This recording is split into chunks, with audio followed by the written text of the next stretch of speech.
All right, welcome everybody to the first Black Lives Save Lives Spotlight interview. I have the pleasure today of having Mr. Mahdi. He's got an extensive background. I'll let him talk about himself though. So, how you doing, man? Thanks for having us. Hey, what's going on? so, Talk about me, be short and sweet. well, don't be modest. Just so basically, just tell the people about yourself and what you do in regards to your professional career or careers for you. Uh, I'm a father of three, and I kind of had some ties in trying to take on burden of kind of cleaning up the communities I come from. And so whether that be through helping out through homelessness, or trying to educate through prevention through nutrition. More so, I guess I've gotten my most, I won't say attention, but the most reception has come from my healthcare. And as we were just stating earlier, I resigned as a director of nursing out of Chicago, and got my hand in more so community nursing. Kind of get my finger on the pulse and realize that if you ever want to change something, you kind of got to get to the origin of the issue. And so a lot of that is not only just the individual, but then it's community life. And so been nursing for a while, and then we'll talk about it just a little later. Then it kind of led me into how do I actually affect some change on such a big scale.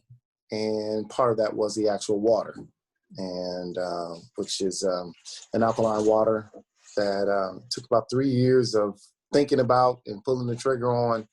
And that alkaline water is just one pathway of trying to actually eliminate some of the issues in our community through what we put in our mouth as well as what we put in our mind. So. Absolutely, man. And I really like that approach because like as a firefighter paramedic, my role in the whole, chain of survival or survival rate is like once the emergency is hit, then it's my chance to come there and stabilize and then get them some kind of, long-term plan versus, studies show over and over again that the preventive care is the best health care you can receive because if you don't get sick, then you'll never, then you won't have these comorbidities such as diabetes, hypertension, all that good stuff. And I've read a little bit about, the pH, I know about pH from a medical standpoint, but I'd be interested to hear your take on that and why alkaline water would be good. So just real quick as a nurse, because we want to kind of inform some people who are misinformed, what would typical duties for a nurse include just in general? First and foremost, I definitely want to shout out to all of our frontliners, all those that actually sacrifice themselves willingly or unwillingly to help those that are in need. I think the world needs more selfless acts, more selfless people, selfless careers, because we've gotten to the point to where everybody is all about gimme, let me get what I can get before, I get out the race. And there's really no plan, there's no strategy, there's nothing about leaving something for the next generation to actually suffer less. And that kind of leads to within nursing. When I got into nursing, I was gung-ho, kind of like, I'm gonna save the world, I'm gonna help people. And then when I got into it, I realized I wasn't helping people. I was maintaining their poor health or maintaining policies that were set in place to actually keep poor health, because healthcare is a big business, no different than prison, poor education, and then our food administration. And then I started seeing how so many things were in ties, even just from our studies within school. We'll focus on pharmacology more so than we would nutrition. And there's still books, but there was more emphasis placed on medication more so than the preventative measure. But everything was taught prevention, until I got into healthcare and I realized that I was just part of that. And anything that I do, if I don't feel like it's purposeful, I don't care how much money it is, I don't care how much notoriety it gets, I'm not dealing with it. And so the everyday was pretty much 16, 17 hours of backache, strength, within some good times too. And then even when I got into directing, it was 24/7. So I'm on call 24/7, and mind you, I'm a couple hours away, so it was just nonstop. That kind of wears on you, but when you feel like you're doing something right, you find that energy. And these days, now it's two-step processes. I'm up all night trying to study, to try to figure out the best way to approach those who are just only in tune with Nurse Mahdi Page, or just in tune day to day with family and friends that are dealing with health issues, who call and ask for certain things, trying to make sure that I'm not just saying something that I see, but trying to read these peer review articles, try to figure out the studies and such that are behind certain things so I can give some sort of beneficial information. The day consists of paperwork, putting out fires, hearing about who doesn't like this work, who does, but it's the grimy part nobody wants to see. It's not all reviving folks. It's not all, like I said, just attacking codes. So it's a slow and steady race. And I think it's really only made for those who really, really want to endure that journey.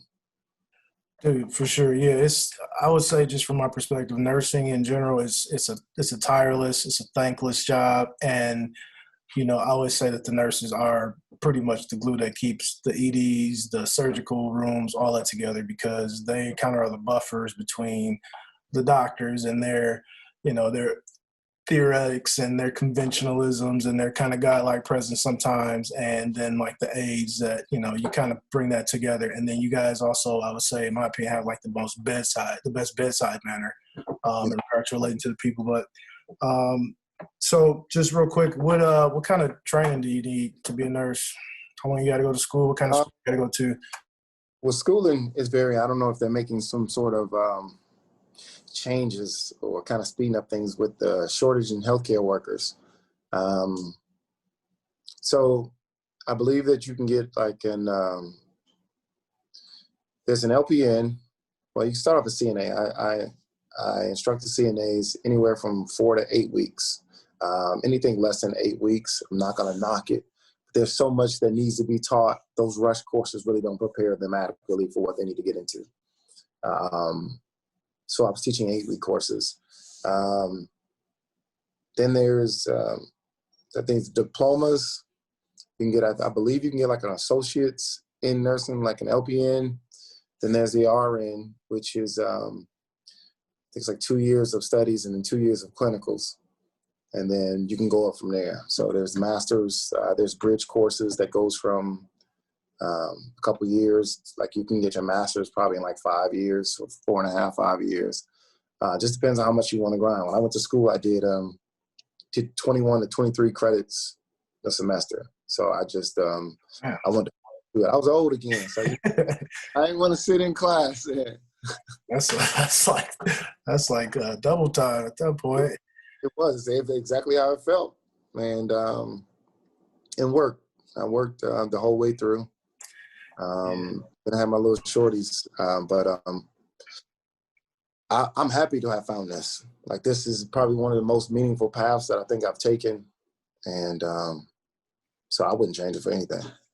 Absolutely. And I think, those that watching or listening should just take special note. I think in our community, for sure, I know in like the Filipino community, being a nurse is kind of like the coveted, field to be in. You kind of made it, you get the nursing on your license plate tag, but you got to think about the grind that it takes to put into it. And it's not a clean, glorifying job. Like you said, like it's not every day you're saving people. I changed breathe. Man, Right. I don't know. The crazy part is, like, my mom told me to go to nursing right outside of high school, and I was like, within our community, it was like, nah, that ain't for no man. And then full swing later on, I realized that is part of the problem too.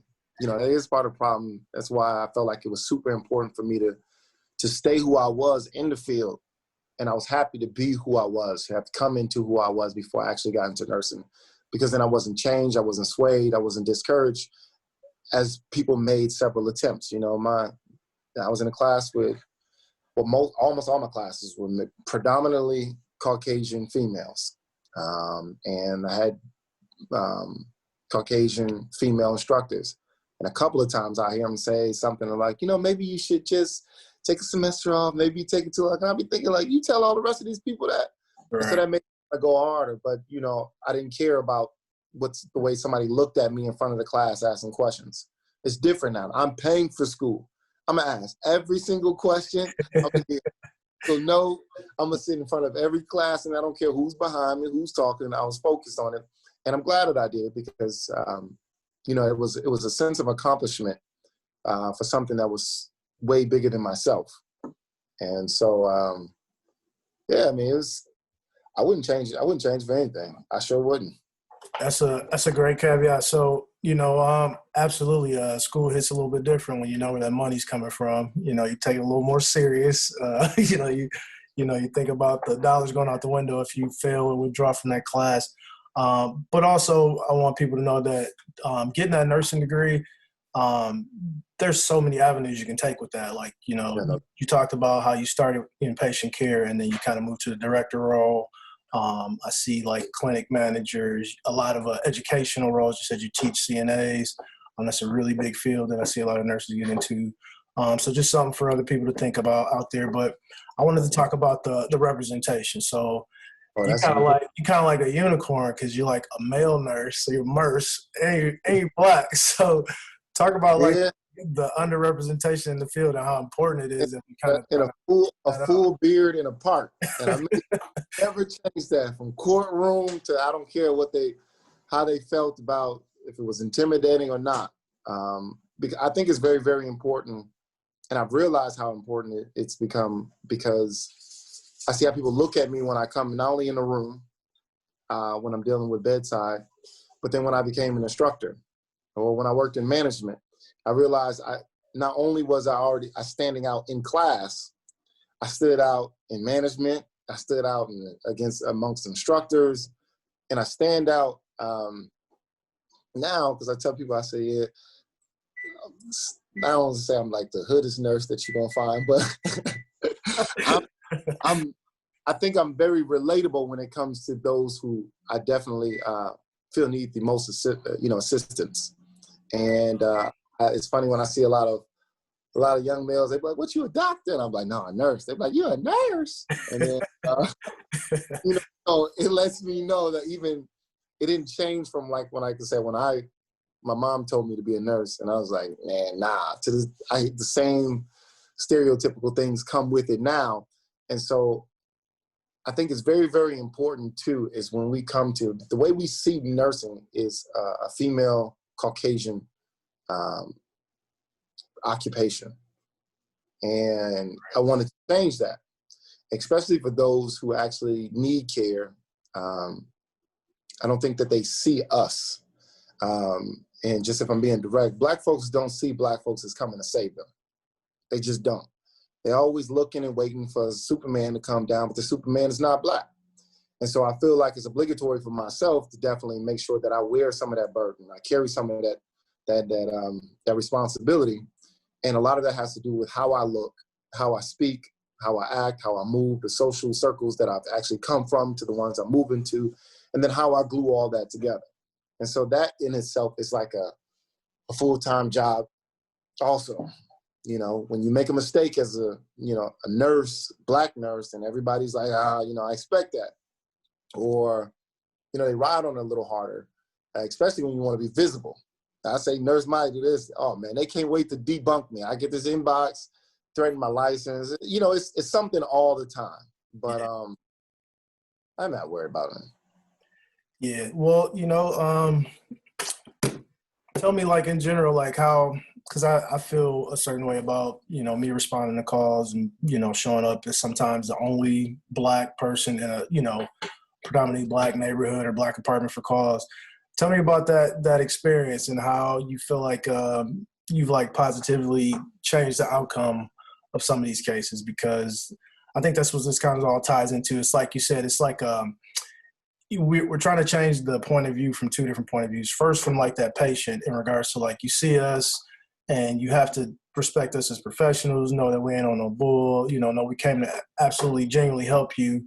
And then also from that side of where people are waiting for you to mess up, showing them that like, hey, I can do this job just as well as anybody else, and I can still authentically be myself while doing it. I don't have to change anything about who I am because there's nothing wrong with who I am. And I've seen that. I don't know. I think the biggest thing is, well, we grew up super, super poor, but we were blessed.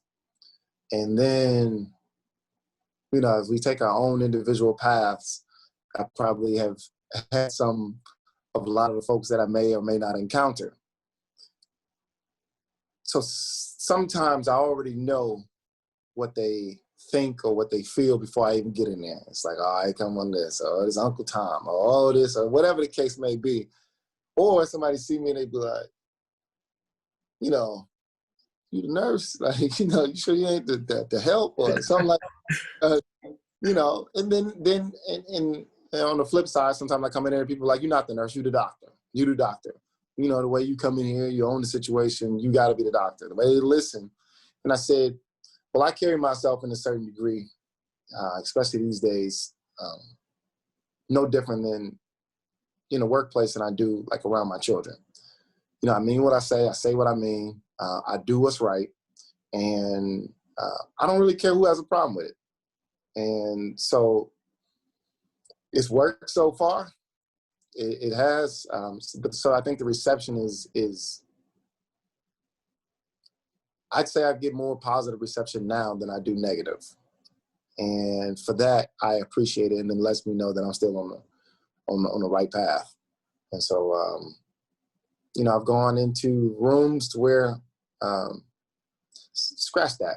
In management, I've dealt with individuals that, they try you. They try you. My management job, I had to, I wear a suit and tie. I'm, office, but I spend a lot of time on the floor. And so when anything goes wrong, they always want to talk to, there's a lot of litigation seeking people. And in their defense, there are some things that can be done better in management for certain facilities. And so one time I had a patient who wasn't getting the best service as they should have. And I'll be the first to say that, because when I heard about it, definitely I want to make sure that I rectified that.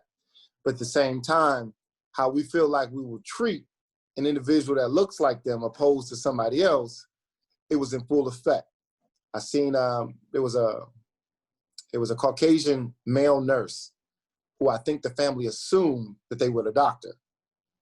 And so the way they were calm and speaking to them, blase, and then I come in and everybody kind of amped up. Everybody's kind of amped up. And in their defense, this one day,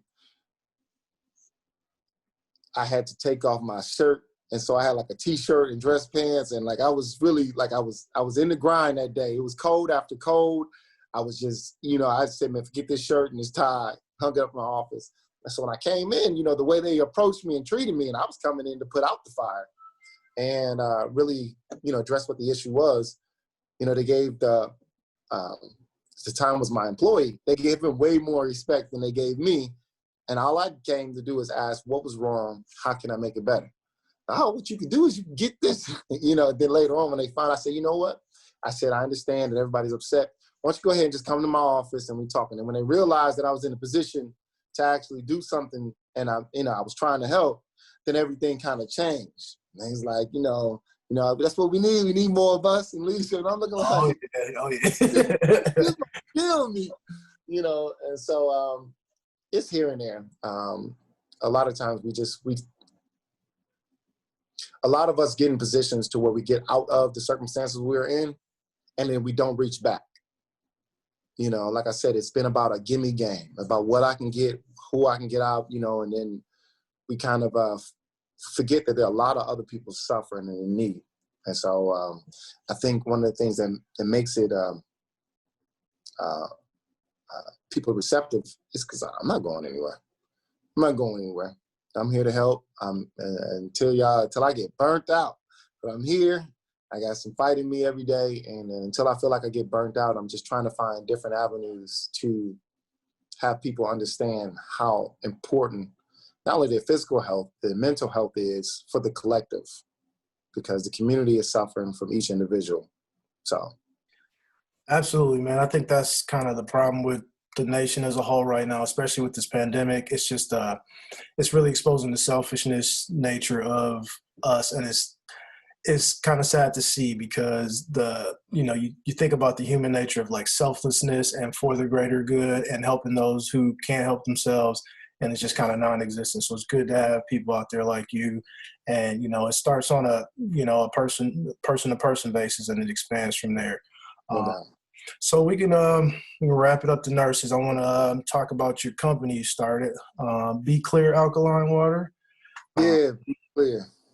So tell me about, like, where's that concept come from? What were you doing when you just came up with this light bulb? I'm gonna start a alkaline water company. That's a big deal. So yeah, you want to know, like, a lot of it is, and I don't know how it works for a lot of other people, but I know definitely for myself is, if I don't feel like what I'm doing is meaningful, then it's kind of pointless. I mean, I could do anything for a job, I could do anything for money, but to like spend these, 16, 20 hours a day working, it's just like, man, you better find some sort of purpose in it. And so the alkaline water just kind of stemmed from, I just realized I wanted to get back to the basics: food, water, and shelter. Food, water, and shelter. I said, shelter, I ain't got enough money. I ain't Rockefeller. I can't put everybody in housing. I said, food, I'm like going against so many emotional ties to, my mama always made this, my grandma made this, I can't stop this because this is, emotional eating. That's too much. So I said, you know what? I'm going to go to water. That's going to be my end. I'm going to realize that, and everything is a little bigger than just the water. The water, I wanted to make sure that it took 3 years, because when I initially wanted to do it, I knew how unhealthy plastic was. But I was trying to find, maybe try to kill that guilt and just go ahead and do it, or find some sort of loophole I could say, well, as long as you do this, but it wasn't right. And it took up until September 1st of this year, and just kind of pulled the trigger on everything. And a lot of misconceptions with aluminum. There's the concept that, it has lead in it, or back in the old days, it was, a lot of things have changed. It's lightweight aluminum. It doesn't release the same toxins that plastic does. And when I think about prevention, I think about the issues. I think about how readily plastic is with everything that we drink or eat and consume. But then also doing those studies, trying to find those loopholes to use plastic, I found out how much it affects the endocrine system, the reproductive system, our mental health. It's cancerous, and it's more than just being in direct light or high heat. It has stuff just be disturbing the plastic. It can happen from filling up the bottle or throwing it in a truck. And when you release these toxins in our body, we realize we're having a lot of issues. And that was it. As a healthcare provider, somebody who says prevention through nutrition, I realized that everybody needs water. The world needs water. This is what I was going to tackle. And I felt like it'd be kind of receptive too within the culture, because hell, Juicy J and 50 Cent, they all had their little water, and everybody knows those waters. Kobe had a water. Everybody had these waters, so it wasn't so far fetched.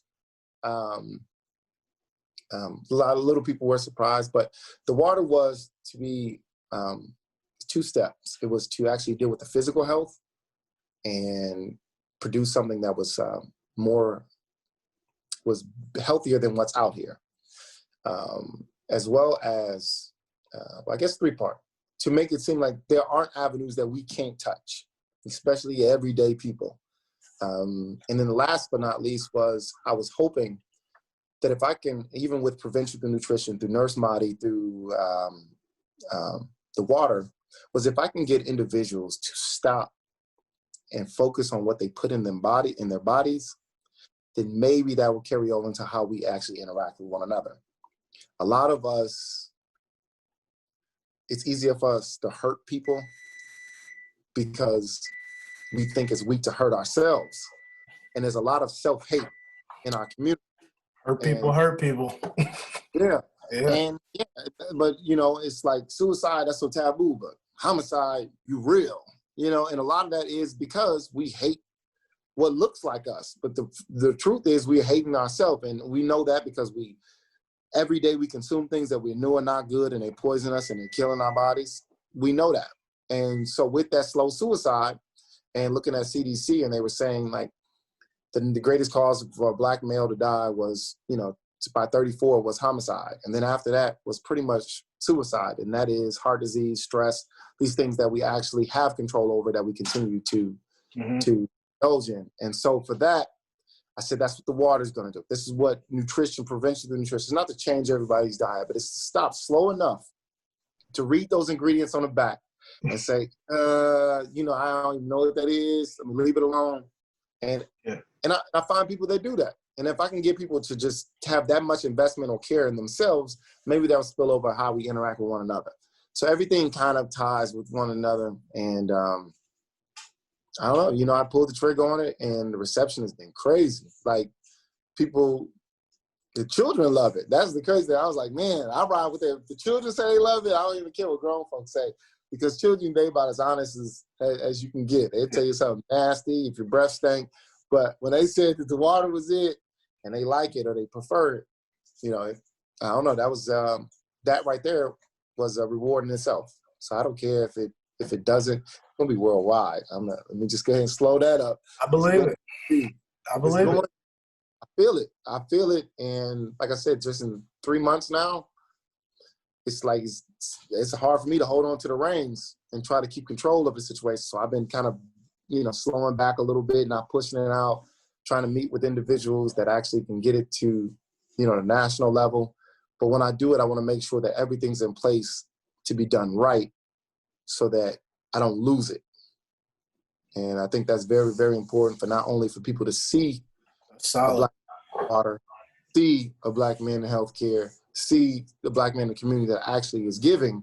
I think it's very important to now so they change that narrative of what Superman looks like and they can identify with it. It's no different than, I'm not comparing myself to Obama or Kamala Harris. I'm just saying just how important it is for children to see different people in these positions and then what they do in those positions that affects their lives in the future. For sure, man. Not all heroes wear capes, and some of those heroes look just like you and me.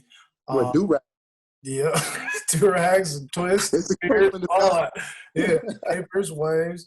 Real quick, so the pH. So I know about, you know, acidic, alkalitic, but just for somebody who is just like, what is this alkaline water about? What are the benefits of drinking a water that is, you know, a pH of 9, based on what your shirt says right now?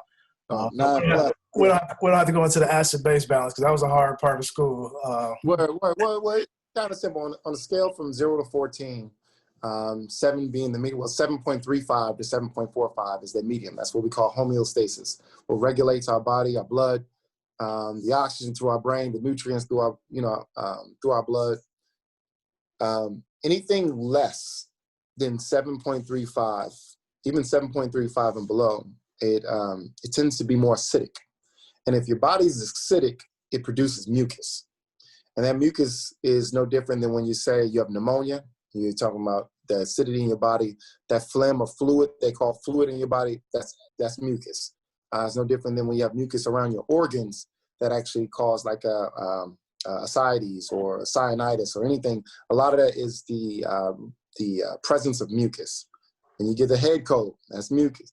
Your body, your diet, and everything is acidic. To move beyond 7.45 and up, the more alkaline your diet is, it eliminates and counters and neutralizes that acid and helps. What the people don't understand is that mucus attracts and hosts disease, viral and bacterial infections. So if your body is full of mucus, a lot of times you have your ailments, your diabetes, your cholesterol, your high cholesterol, your, like I said, sinusitis, ascites, these ailments that you have wrong with you. And then if you start shaping that, it's because the alkaline foods are going to be your foods that aren't so much processed, don't have so many issues in it. And so it neutralizes that acid, which makes your body more alkaline. And then alkaline also helps with muscle recovery. We're talking about improves the flow of oxygen through your brain and nutrients throughout your blood. And so that's what you want, is your body working for you and not against you. So. Yeah, I was told that, like, you know, the more alkaline your body is, the better your gradients work in your body in regards to exchange and getting rid of waste, bringing out stuff, and like absolutely mucus more so. And do want for that the moderation. Everything is and everything doesn't work for everybody. I tell everybody all the time, check with your doctor first. I have to give that disclaimer because I do not diagnose folks. But at the same time, you get people that'll argue everything. And I say, whatever works for you is what works for you. If you're not going to take the time to figure out what works for you, they don't complain about what somebody else took time to do. And we all have to, nobody's not cookie cutter. A lot of our bodies operate differently. I'm not saying don't take medication. I always tell people that if you try to prevent to having to take medication, do so. But our healthcare system is set up. There's some good in there. There's some not so good. So that's a challenge to all my healthcare workers to definitely go against the grain. If you know it's not right, we're being looked at, we're being seen, we're being viewed, and it's on us to kind of start setting precedents for what is right and doing what's right no matter who's watching. Absolutely, man. So that kind of ties into my last question I want to ask you. So, you had some chance to look at the site, and it's kind of a way for me looking for sound bites. But what does Black Lives Save Lives mean to you when you hear that? I believe that kind of ties into everything. How important it is to see us saving each other. And then, it's not a job too big for us. It's not a job that we shouldn't assume. We must, like I said, when I think of Black lives, I think about family. And I think about everybody playing a part in making sure that the family spills over into the community, because the first community is a family. So if everybody in the house is doing their part, then we're actually doing a great service to the outside community. And we're saving, we're talking about generational lives is what I'm thinking, generations after us. And what are we doing now to actually further the progress of the next generation? So that's what I think more so with Black Lives is the immediate grind for the later reward. Absolutely. There you have it, guys. I always say, we can't be sitting around waiting for people to save us. We got to save ourselves. And so where can the public find this water right now? Where you at? Where you located? Where can I buy some? As of, I don't know when this is going to air or when you're going to share it. Like I've been paying these folks around the clock to get this website done. And, but I want it to be done right. So the website should be done any minute.